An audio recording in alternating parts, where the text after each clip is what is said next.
미주한인 우리 세상. 안녕하세요. 미우새입니다.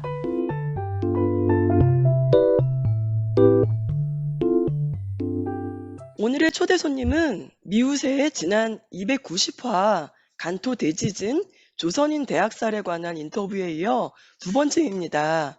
자, 김종수 대표님 나오셨습니다. 예, 안녕하세요. 안녕하세요. 또 뵙겠습니다. 반갑습니다. 네, 김종수 대표님께서 엿장수 구화경을 집필하셨는데요. 경위가 어떻게 되는지 말씀해 주세요. 아마 2009년이었으니까 지금으로부터 몇 년 전인가요? 한 13, 14년 전, 예. 네, 그렇게 됐네요. 제가 그 대안학교를 운영하고 있었습니다. 그때 이제 아이들하고 같이 수학여행을 일본 간토 지역으로 가자라고 아이들한테 이제 제안을 했고, 그 간토 투어 중에 이제 사이타마의 쇼주인이라고 하는 곳에서 구하경의 묘비를 만나게 됐습니다. 묘비에 새겨진 본적지 주소를 읽으면서 상당히 마음에 깊은 울림이 왔어요. 일본 간토 학살 곳곳에 추도비가 있는데 그 추도비에는 뭐 사람의 이름을 새긴 것이 극히 드물고 그저 그냥 추도비, 위령비, 뭐 간토학살을 상징하는 어떤 그런 것도 없이 그냥 뭐 이렇게 쓰여진 비들이 많은데 여기에 이름이 써져 있고 주소가 새겨져 있는 것이 좀 놀라웠고요. 그래서 그 이야기가 어떤 내용이냐라고 그 자료를 찾아보니까 타이쇼 시대의 조선인 학살 사건이라고 하는 책이 있어서 그 책을 번역해서 보니까 여기에 간토학살 사건을 좀 더 깊이 알리는 것이 필요하겠다 싶어서 그래서 집필을 하게 됐습니다. 독자들에게 가장 호소하고 싶은 점은 무엇인가요? 사실은 지난 시간에도 잠깐 말씀을 드렸지만은 이 사건이 유언비어를 믿은 일본인에 의해서 저질러진 사건인 것처럼 그래서 간토 학살 사건, 즉 2일부터 6일에 이르는 대학살 사건을 유언비어를 믿은 그냥 일본의 국민들, 민중들에게 책임을 돌리는 것이 이것은 올바르지 않다라고 생각을 했기 때문에 이 사건이 유언비어를 사실로 만들어서 계엄령을 발표하고 그리고 국가에 충성하는 국민들을 학살의 좀비로 만들었던 이 일본의 국가 책임을 좀 강하게 묻고자 이 책을 썼고요. 동시에 인간성을 잃지 않았던 일본인들, 아무리 그 국가가 계엄령을 내리고 유언비어를 사실로 언론에 보도를 해도 거기에 흔들리지 않았던 그 일본인들, 그리고 그 추도 위에 구하경의 이름과 본적지를 새김으로써 구하경, 즉 제일조선인의 역사적 실존, 이 사건의 역사적 증거를 남기려고 했던 그분들의 역사의 기억, 계승, 이것을 호소하고 싶었습니다. 책을 보면서 지극히 평범한 생활인이 학살자로 변해버렸어요. 그렇죠. 일본, 네. 네, 일본 독자들에게는 어렵고 힘든 독서 체험이 되지 않을까 생각하는데요. 일본 독자들에게 어떤 메시지를 들려주고 싶었나요? 지금 현재 이 방송을 듣는 대부분의 분들은 이 책의 내용을 잘 알지 못하기 때문에 먼저 제 뒷배경에 있는 저 엿장수 구하경 저 이야기가 어떤 내용이 담겨 있을까 하는 것을 10분 안 되는 영상으로 만들어 봤는데 한번 같이 그거부터 보시고 이야기를 좀 이어가 나가 볼까요? 네.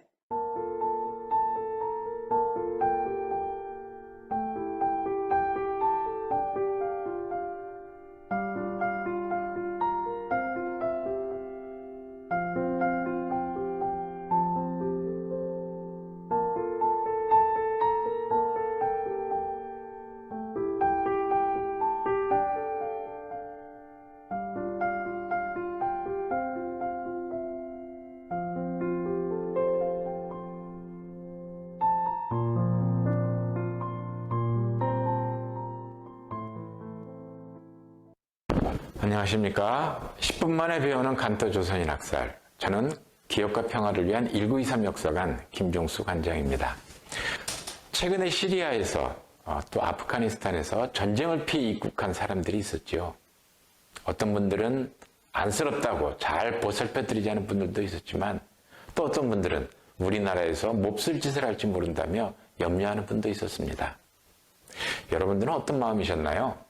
오늘은 100년 전에 어쩔 수 없는 상황에 처해 시리아인이나 아프가니스탄인들처럼 일본으로 건너갔던 우리 조선인들의 이야기 하나 들려드리도록 하겠습니다.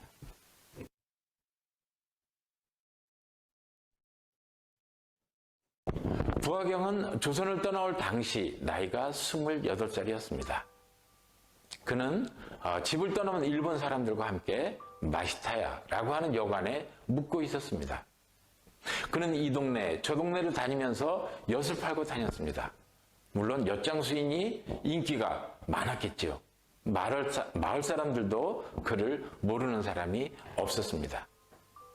하지만 일본 경찰들은 그를 그렇게 보지 않았어요. 엿장수들이 이 마을 저 마을 다니면서 조선 독립운동가들과 정보를 주고받는 그런 스파이로 보고 있었습니다. 그래서 의심을 하고 감시를 하기도 했습니다. 그러던 어느 날 1923년 9월 1일 일본 간토 지역에 대지진이 일어났습니다. 도쿄와 치바, 가나가와는 쑥대밭이 되었습니다. 지진으로 인해서 땅이 갈라지고 전신주가 무너져서 불똥이 일고 밭 짓는 화로가 뒤집어져서 불씨들이 사방팔방으로 날리면서 도쿄는 그야말로 불바다가 되었습니다. 지진이 잠잠해지면서 불바다 속에 살아남았던 사이타마 주민들이 심하게 그을린 모습으로 기차를 타고 집으로 들어오면서 이상한 소문을 전했어요. 조선인에 대한 유언비어였습니다. 잘 아시지요? 조선인이 우물에다 독을 풀었다. 강도짓을 하고 돌아다닌다. 공장을 폭파한다고 하는 그런 뜬소문이었습니다. 마을 사람들은 재난을 당하면 흉흉한 소문이 돌지만 대부분 근거도 없고 바람처럼 사라지는 경험들이 많았기 때문에 이런 소문들을 대수롭지 않게 여겼습니다. 하지만 사이타마 현청, 그러니까 우리식으로 말하면 군청의 중앙정부로부터 공문이 날아들었습니다. 그 내용은 조선인을 조심하고 마을마다 조선인들이 나쁜 짓을 못하게 자경단을 구성해서 마을을 지키라고 하는 것이었습니다. 일본 사람들은 어라? 사실인가 보네? 하고 긴가민가 하는 사람들이 늘어났어요. 누구도 자기 눈으로 본 일이 없기 때문이죠. 그러더니 얼마의 시간이 지나고 간토 지역 곳곳에 계엄령이 내려졌다라고 하는 소식이 마을 사람들에게 전달되었습니다. 이렇게 공문이 날아오고 더더군다나 계엄령이 선포되면서 그동안 조선인에 관한 이런저런 소문들에 대해서 일본의 지역 주민들은 어라? 정말 사실인가 보네? 하고 믿는 사람들이 이제 점점 늘어나서 대부분 마을 사람들은 그것을 사실로 받아들이기 시작을 했습니다. 자, 과연 이러한 상황에서 사이타마 엿장수 부하경은 어떻게 되었을까요? 부하경은 마을 사람이면 누구나 알고 있었기 때문에 그를 잘 아는 마을 사람들은 그를 보호해 주려고 했습니다. 경찰서장도 부하경을 잘 알고 있었기 때문에 경찰서 끝방에 숨어 있도록 했습니다.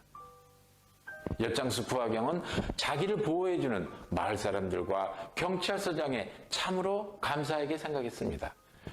그래서 뭐라도 보답하고 싶어서 경찰서 마당에 풀을 뽑고 있었습니다. 그런데 이 모습을 조선인을 찾아다니는 어떤 사람이 보게 된 것입니다. 그리고 곧장 이웃마을 자경단들에게 달려가서 경찰서에 조선인이 있다. 내가 조선인을 발견했다. 하고 신이 나서 보고를 했어요. 부하경을 잡으러 수백 명의 자경단들이 몰려옵니다. 부하경을 잘 아는 경찰서장은 어떻게든 막아보려고 설득했지만 누군가 조선인을 보호해줬으니 당신 경찰서장도 빨갱이다 하고 외쳤어요. 그러자 서장은 도망치고 자경단원들은 경찰서로 몰려들어가 수용소에 안에 있던 부하경을 끌고 나왔습니다. 끌고 나오면서 죽창으로 사정없이 찌르고 몽둥이로 내리쳤습니다. 결국 부하경은 너무 많은 피를 흘리면서 죽어갔습니다. 부하경은 숨을 몰아쉬면서 손끝에 피를 모아 벌, 일본 죄무라고 하는 5글자를 남기고 숨을 거두었습니다. 이 5글자는 어떤 의미를 담고 있었을까요? 죄 없는 나를 일본이 벌하다 라고 해석하기도 하지만 죄 없는 나를 죽인 일본을 벌하라 라고 하는 뜻으로 해석이 되기도 합니다. 부하경의 죽음을 슬퍼한 요리 마을 사람들, 특히 부하경과 절친이었던 미야자와 키쿠지르라고 하는 안마사가 마을 사람들의 마음을 모아서 그를 잘 묻어줬습니다. 그리고 묘비를 세웠습니다. 마을 사람들은 그의 묘비에 그의 이름과 나이 그리고 그가 떠나온 고향의 주소까지 또렷하게 새겨 놓았습니다. 그렇게 많은 조선인들이 학살당했지만 이름이 적힌 묘비는 사이타마에 2개밖에 없습니다. 또 고향 주소까지 새겨져 있는 묘비는 오직 부하경의 묘비가 유일했습니다. 지금도 정수원이라고 하는 공동묘지에 가면 부하경의 묘와 묘비를 볼 수 있습니다. 문제는 100년이 되어 오는데 이렇게 학살당한 조선인의 유해가 간토 지역 곳곳에 있는데 고향 땅으로 돌아오지 못하는 데 있다는 것입니다. 여러분, 그분들의 유해를 보국으로 모셔와야 하지 않을까요? 그리고 그보다 먼저 한국 정부가 이 학살을 자행한 일본 정부에 왜 학살을 했는지, 어떻게 학살했는지, 도대체 얼마나 학살을 했는지 그 이유를 묻고 책임을 물어야 하지 않을까요? 이것이 주권을 가진 국가로서 당연히 해야 할 가장 우선된 일이 아닐까요? 과거의 잘못을 반성하고 용서를 구하는 용기 있는 일본 정치 지도자가 나오길 바랍니다. 그리고 일본의 국가 책임을 당당히 묻는 용기 있는 한국의 정부가 되기를 바라봅니다. 아유, 정말 잘 봤습니다.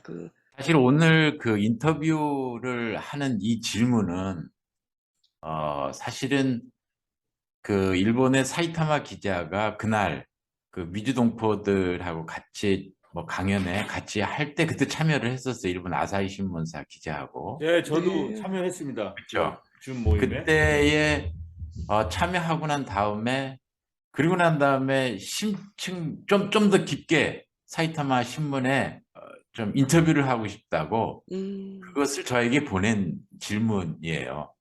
그것이 일본 분들은 이렇게 이런 질문을 하고 싶구나라고 하는 것을 어떻게 보면 그 같이 함께 나누고 싶다라고 하는 생각 때문에 먼저 같이 이 질문을 한번 생각해 보자라는 의미로 오늘 여기서 같이 인터뷰를 하고 있는데요. 일본 독자들에게는 굉장히 힘든 체험이죠. 지금도 우리 한국 사람들이 그렇지만 국가와 자신을 동일시하는 사람들이 참으로 많습니다. 국가가 어떤 그 발표를 하면 그것을 아무런 의심 없이 사실로 받아들이는 사람들, 어떤 권력이 됐든 간토 학살 당시 사건이 일어나기 바로 전에 국가가 이렇게 계엄령을 발표하니까 그냥 그렇게 사실로 받아들이고 만 거죠. 그러니까 국가가 어떤 명령을 해도 그들은 애국적으로 그 명령을 따르게 된 거고요. 결과적으로 그들은 학살의 좀비가 되어버리고 말았습니다. 일본 독자들에게 주고 싶은 메시지는 그러나 평화적 감수성, 민주적 감수성이 예민한 사람들은 오히려 고통받은 조선인들을 도왔다라고 하는 사실에 주목할 필요가 있습니다. 예나 지금이나 다르지 않은 것 같아요. 국가는 여전히 위기에 처하면 자기의 권력을 재창출하기 위해서 또는 새로운 권력을 만들어내기 위해서 그들은 끊임없이 적을 만들어냅니다. 그게 바로 그 트럼프 대통령이 선거에서 그렇죠. 지고 부정선거다. 그렇죠. 그냥 놔두면 안 된다 하니까 그런 음모론 퍼뜨리니까 그 1월 그렇죠. 6일 날 의사당에 가서 경찰을 죽이고 맞습니다. 부통령을 죽여야 된다 하고 난동을 핀 거랑 뭐 똑같네요. 그러니까 최근에 이제 그 코비드가 전 세계적으로 확산이 될 때 결국은 아무리 민주적 감수성이 뛰어났다고 하는 유럽도 결국은 자국 이기주의로 돌아서는 그런 일들이 벌어지고 또 전쟁이 일어나게 되면 평소에 가졌던 그 높은 의식조차도 아주 심하게 흔들리게 되는 그런 경향을 보이게 되죠. 이런 불안한 심리를 자극하는 것이 결국은 권력을 만들려고 하는 사람들이 아주 보이지 않게 트릭을 만들어내는 거죠. 거기에 혐오와 증오로 이렇게 막 그 아무 생각 없이 휘둘리다 보면 그러면 가상의 적에 자기도 휩쓸려서 그 적이 마치 자기를 공격하는 것처럼 그렇게 받아들여서 그렇게 현혹되어서 결국은 평범한 생활자가 제노사이드의 범죄자가 될 수 있다라고 하는 사실, 이것을 좀 알리고 싶었습니다. 뭐 그것은 일본 독자뿐 아니죠. 전 세계 어느 누구나 이것이 정말로 진실인지를 내가 믿고 싶어 하는 것만 믿는 건 아닌지 하고 그것을 좀 자세히 좀 들여다볼 필요가 있다. 정말 스스로 자기 검증하고 팩트 체크할 필요가 있다라고 하는 것을 좀 말씀을 드리고 싶었습니다. 네. 권말의 추모의 시 아직 잠들지 마십시오라는 일본인에게는 가슴에 찔리는 시를 싣고 있어요. 거기에 담긴 소원은 무엇인가요? 저희가 이제 그 일본의 그 좀 먹먹한데 다크 투어를 하면서 한국에서 소나무를 아주 얇게 썰어 가지고 갔어요. 일본에서는 그것을 토바라고 하는데 추도비 뒤에 매년 가서 그 추도의 마음을 담아서 묘비 뒤에 이렇게 꽂아 놓는 나무가 있어요. 그 나무에 저희들이 이 사건을 잊지 않겠습니다라고 하는 다짐을 하면서 그 마음속에 그런 마음이 들더라고요. 이 사건의 진실이 밝혀질 때까지, 그리고 당신의 억울함이 해소될 때까지 정말 잠들지 마시오라고 하는 그런 마음을 담고 싶었어요. 그래서 시를 쓰고 이것을 한국의 좀 역사적인 노래, 우리 민족의 아픔을 노래하는 이지상 가수에게 부탁을 했죠. 이 시를 노래로 만들어서 우리 추도가로 불러달라라고 부탁을 했더니 이지상 씨가 노래를 만들어서 불렀어요. 뭐 이 시를 제가 낭송하는 것보다도 그 이지상 씨가 추도식에 때 불렀던 노래를 함께 공유를 하도록 하겠습니다.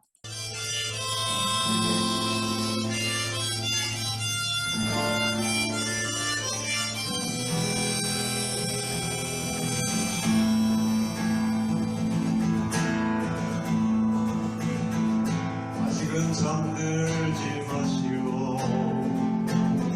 아직은 잠들 때가 아니요.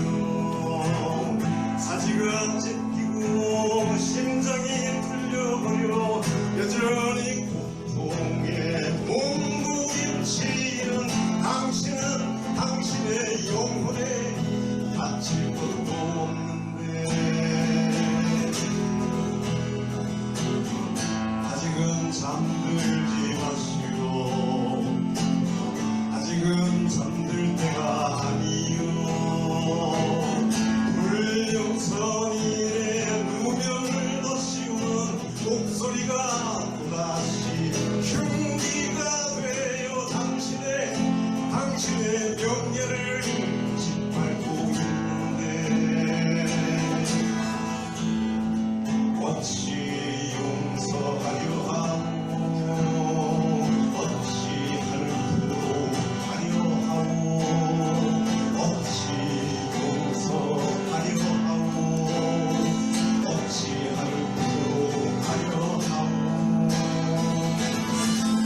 죽음에서 역시 우리를 도려낼 때까지 당신은 눈물을 잊지 말아주시오.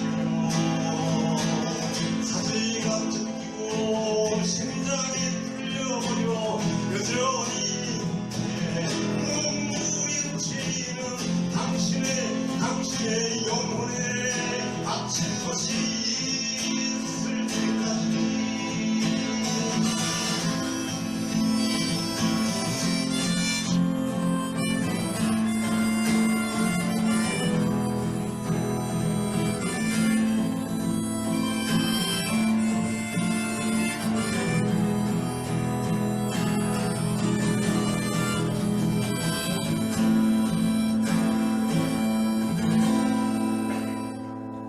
네, 잘 들었습니다. 한일 관계 사이에는 종군 위안부 문제, 강제징용 노동자 문제 등 이른바 역사 문제를 배경으로 사상 최악이라고 할 정도로 냉랭한 상황에 처해 있습니다. 양국 예. 간에 훈풍이 불려면 어찌해야 할까요? 사실은 역사 문제를 돈으로 풀려고 했던 과거 한일의 권력자들의 외교력, 이것이 오히려 정의로운 역사 청산을 더욱 어렵게 만드는 결과를 초래했습니다. 한일 양국 모두 피해자의 고통을 외면했기 때문이죠. 그렇기 때문에 지금부터라도 일본의 국가 권력, 기업인들은 정말 일제하 벌어진 여러 식민지 범죄들의 피해자들의 시점에서 다시 근본적으로 접근을 해야 할 것이라고 생각을 합니다. 즉 정의로운 역사 해결의 시점이 피해자의 시점이어야 한다는 그 생각은 뭐 한국 사람들뿐만이 아니라 일본의 시민들도 같은 생각일 것이라고 생각을 합니다. 그럼에도 불구하고 한인 양국 관계에는 좀처럼 해빙의 실마리를 풀어갈 의지가 보이지 않지요. 그러나 그럴 때일수록 민주주의를 지향하고 아시아 평화를 바라는 세계 시민들의 그 연대가 확장될 수 있도록 노력하는 것이 굉장히 필요하다고 생각을 합니다. 지금도 가해자는 진실의 증거를 은폐하고 역사를 왜곡하고 그러한 사실이 없다고 그렇게 부정을 하는 일들을 하고 있습니다. 뭐 학살 피해자 역량이 바라는 그것은 누명을 더 씌운 권력자들의 통절한 자기 반성, 그것이 있어야 학살 피해자의 영혼이 비로소 잠들 수 있을 것이고요. 그리고 같은 피해국의 국민으로서 일본이 정말 진심으로 위정자의 그 마음이 담긴 그러한 사과가 있을 때 한국 사람들은 이 부분을 정말 깊이 있게 받아들이고 관용을 할 수 있을 것이다. 그럴 때라야 비로소 여기저기에서 훈풍이 불고, 그래서 이러한 어두운 역사들을 이제 좀 과감하게 털어내자라고 하는 그런 바람들이 일어날 것이라고 저는 생각을 합니다. 지난 8월 15일 그 윤석열 대통령의 광복절 경축사에 그 한일 문제에 대해서 언급이 있었어요. 제가 예, 그걸 봤기 때문에. 그러니까 이 과거에 얽매이니까 한일 관계가 발전을 못한다. 그러니까 좀 발전하는 방향에 더 중점을 두자 했을 때 저는 바로 지난번 우리 김종수 대표님의 이 구하경 엿장수 이야기 듣고 그 전에 또 우리 이두희님이 나고야의 소녀상 예. 전시회 부연의 부자유 그 얘기 들었지 않습니까? 그 얘기 예. 듣고 나서 이 대통령의 경축사, 물론 대통령의 경축사가 뭐 누가 썼겠죠. 그 국민의힘 뭐 당에서. 근데 그걸 들으면 그냥 과거를 그냥 묻고 가자는 얘기밖에 안 되는 게 있더라고요. 앞날에 잘해야 되니까 과거를 그냥 묻고 가자. 그런데 사죄까지는 안 해도 어떤 일들이 있었다는 것만 인정해도 되지 않을까 막 그렇게까지도 생각돼요. 사죄를 뭐 할 수도 없어. 이제 너무 오래전의 얘기니까. 그렇지만 그런 일이 있었다는 것, 그리고 그거를 공공연하게 모든 사람들이 받아들이기만 해도 훨씬 나아지지 않을까 저는 개인적으로 그렇게 생각합니다. 맞습니다. 역사적 사실을 정말 마음 깊이 이러한 사실이 있었다라고 인정을 하게 되면, 그것을 고백을 하게 되면 그것 자체가 사죄의 출발이다. 그렇게 이것은 일본 민간인들이 유언비어를 믿고 자발적으로 분노해서 일어난 사실이 아니라 국가가 권력을 재창출하기 위해서 그 권력의 안정을 위해서 계엄령을 발표하고 그 계엄군에 의해서 경찰에 의해서 학살이 되어졌다라고 하는 것은 그것은 국가가 사죄하지 않고서는 안 되는 이야기거든요. 사실을 인정을 하게 되면. 아니 돌아가신 분들을 지금 유족을 찾아봐야 얼마나 찾을 수 있을 것이며 자기들이 학살해서 전부 다 신원조차 알지 못하도록 만들어서 증거를 인멸했기 때문에 피해자의 유족을 찾는다고 얼마나 찾겠습니까? 그러면 그들의 유족만 찾아서 배보상을 하면 이 사건은 끝납니까? 이건 경제적으로 해결될 수 있는 문제가 아니거든요. 자기들이 진실로 이것이 국가의 책임이다라고 인정한다면 그에 합당한 일이 무엇이 있을까? 그것은 일본 스스로가 생각할 따름이고 거기에 진정성이 보여진다고 한다면 그건 돈이 아니라 지금 현재 있는 제일동포들이 받고 있는 차별, 그들에게 가해지는 혐오, 다시는 이런 일이 일어나지 않도록 우리 일본이 정말로 재발 방지를 위해서 노력하겠다. 정부가 일본 정부가 그렇게 나온다고 한다면 거기에 돈을 얼마 달라, 뭐 해달라 이 이야기를 하겠습니까?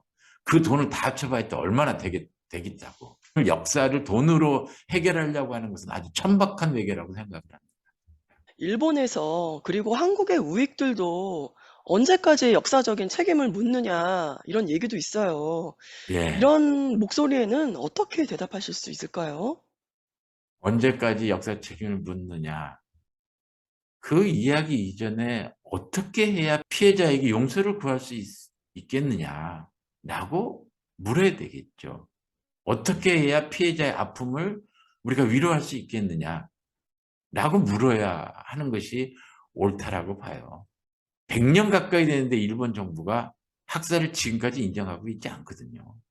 그런 사실을 밝힐 수 있는 자료가 전혀 없다라고 이야기를 하고 어느 것을 공식적인 문서다라고 이야기할 수 있을 만한 게 없다고 이야기를 하거든요.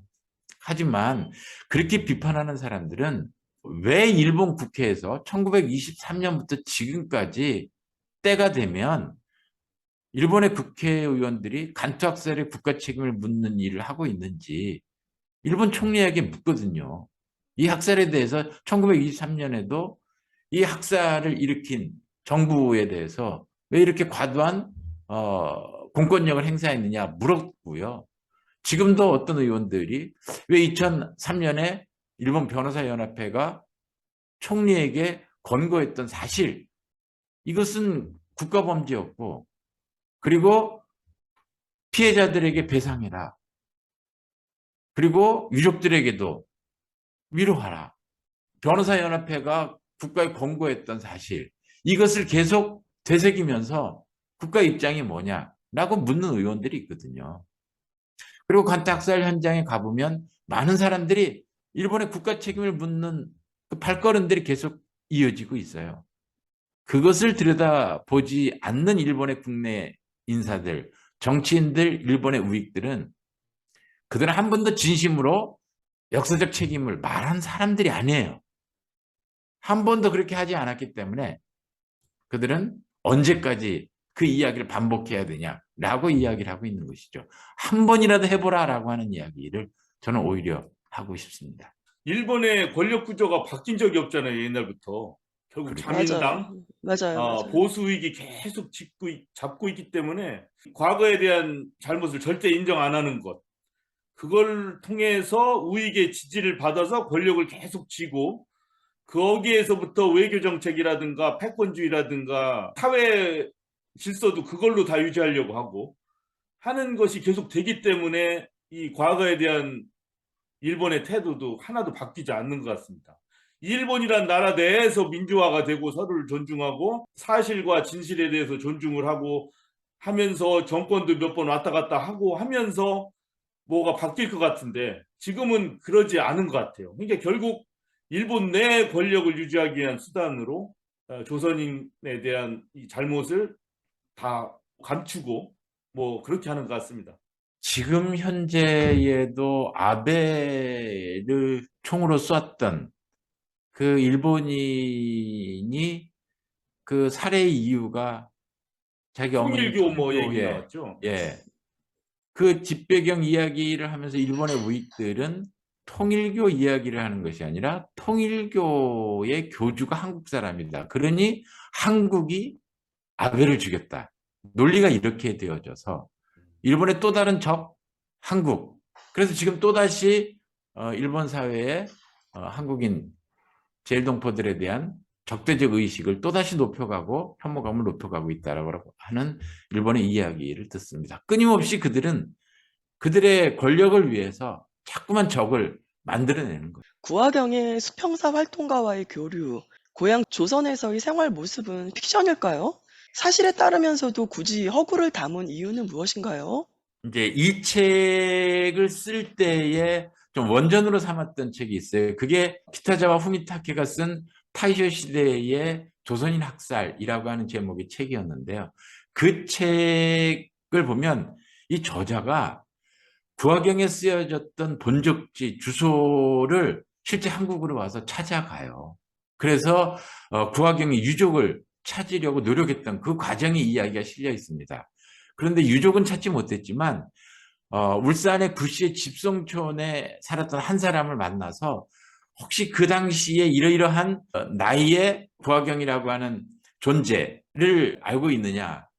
구하경이라고 하는 직접적인 그 이름은 모르겠으나 대체적으로 그러한 분들이, 그러한 젊은 조선의 청년들이 땅을 뺏기고 그래서 먹고 살기 위해 일자리를 얻기 위해서 많은 사람들이 일본으로 넘어갔다라고 하는 이야기를 들었고, 또 그 마을의 구시 집성존을 물어 찾아서 가보니까 그런 사람이 있었을 것 같고 그때의 당시에 이런 가족도 남아 있었던 것 같다라고 하는 그런 이야기들을 이 책의 뒤에 남겨져 있던 거죠. 그래서 그 책을 보면서 구하경은 어느 날 갑자기 나타난 사이타마의 조선인 엿장수가 아니라 이러한 역사적인 아픔을 가지고 일본의 동양척식회사로부터 식민지로부터 땅을 빼앗기고 그래서 일본으로 들어간 존재.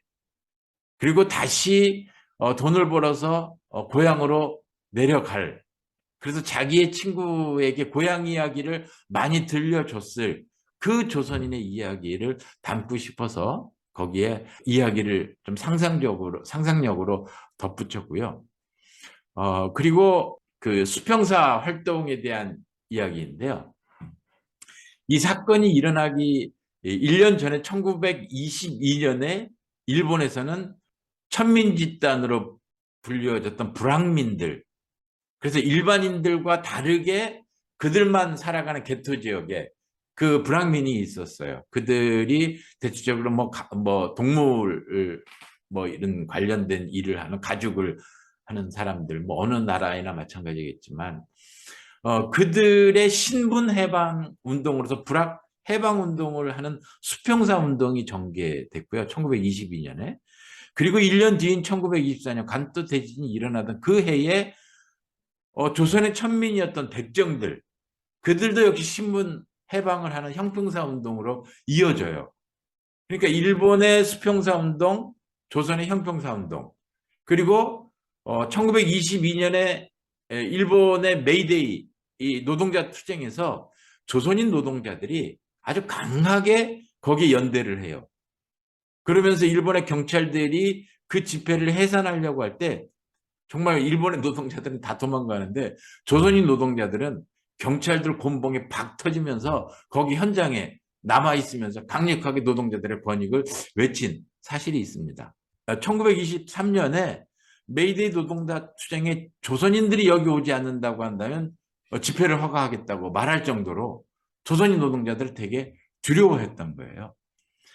그래서 이 노동자 투쟁의 백무라고 하는 조선 노동 지도자는 거기에 국적도 민족도 넘어서는 노동자들의 강고한 연대를 그렇게 부르짖습니다.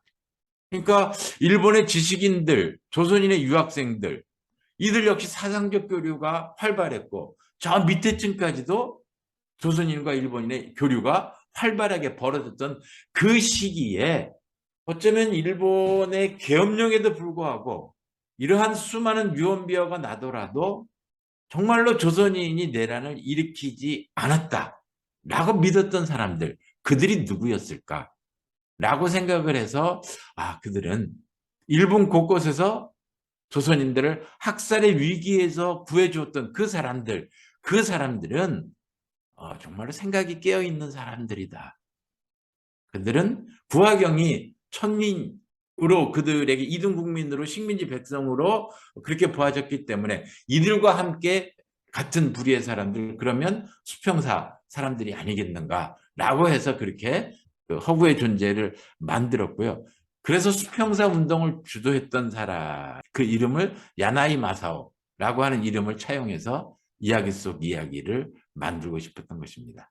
네. 사실 야나기 마사오는 유니클로 기업의 회장의 큰아버지였습니다. 그래요? 네. 근데 유니클로 회사가 나중에 이제 강제 동원 노동자들의 문제에 있어서 아주 혐한 발언을 하면서 그래서 한국에서 대표적으로 일본으로 예. 돌아가라 그렇게 네, 됐죠. 그랬어요. 네.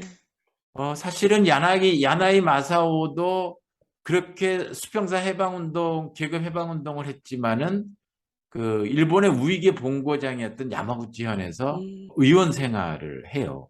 그러니까 계급 운동가가 또 다른 우익으로 그렇게 변해가죠. 이런 어떤 부분에서 정말로 의식이라고 하는 것이 어디에 머무르느냐에 따라서 이게 왔다 갔다 하는 거죠.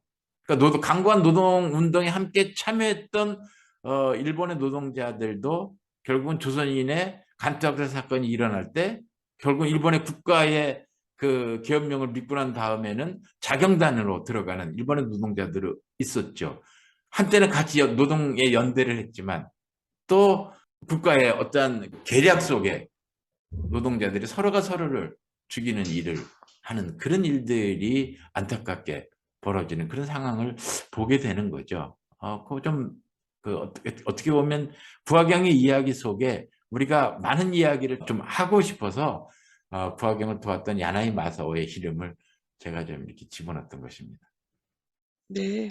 지난번에 우리 김종수 대표님께서 이 내용을 영문으로 번역해서 또 영어권 분들에게도 알리고 싶다고 그러셨죠.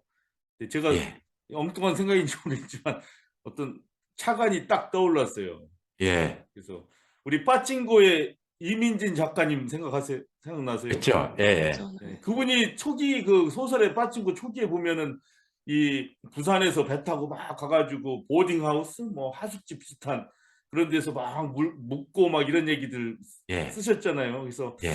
아마 이분도 그 소설을 쓸 때 그런 자료들을 많이 조사를 하셨을 거예요. 그리고 그렇죠. 그거를 영문으로 이렇게 잘 번역을 해내서 이렇게 빠찡고란 책이 많이 읽히는 책으로 됐지 않습니까? 그래서 예. 혹시 이 나중에 그렇죠.